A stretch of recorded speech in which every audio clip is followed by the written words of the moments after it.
Alright.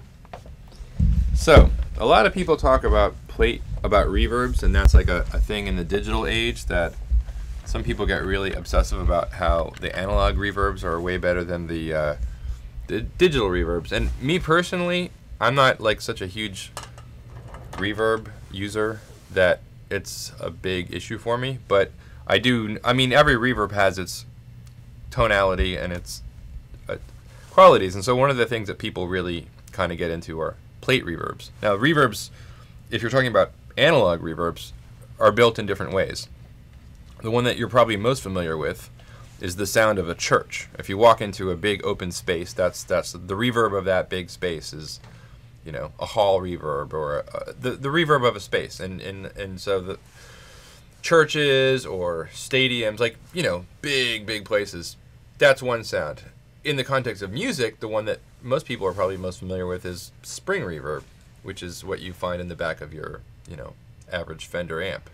If you open it up, you'll look and you'll see that there's a spring. Signal comes in and the spring vibrates and creates a decay, and then it's mixed back in with the original guitar sound, and that's what that is. And you can add or subtract it on your amp, but it's a really simple device. But another one that's sort of a little bit more, because it's in a giant box and you never see it, it's called a plate reverb. And that is a big plate, piece of, I think it's metal, I never opened it up, that vibrates, and you can change the length of the vibration by a damper on it. But it's basically like a microphone, like a speaker, turning a giant piece of plate into a speaker and then putting a microphone on the far end of it, and then that's your reverb. So here's what one looks like. Come on upstairs. This is an old storage room. Watch that. This box right here is a plate reverb. Now, the most sort of famous plate reverb, or the most popular one, is called an EMT 140.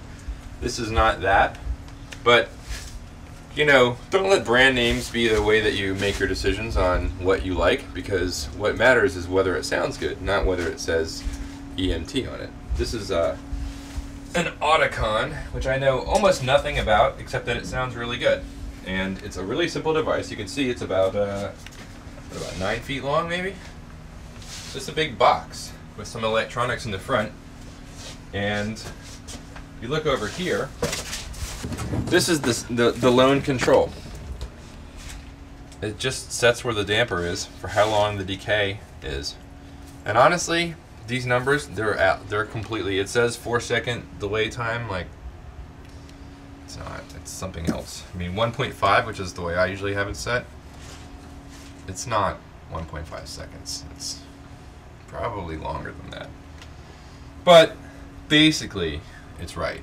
And it's just a really simple device. It sounds great. It's like, you know, talk about analog. I don't know. It's like, how do you have to be a pretty good mathematician to come up with a way to imagine what a million delays are on two pieces of metal that are 9 feet long. I mean, it sounds simple, but I don't think it is, because apparently when you talk to the really snobby people in this world, which I don't generally count myself, but maybe I am, they still don't make a digital reverb that sounds as good as one of these things. So I don't know if that matters that much, but I like using it when I have it as an option, because it definitely sounds great.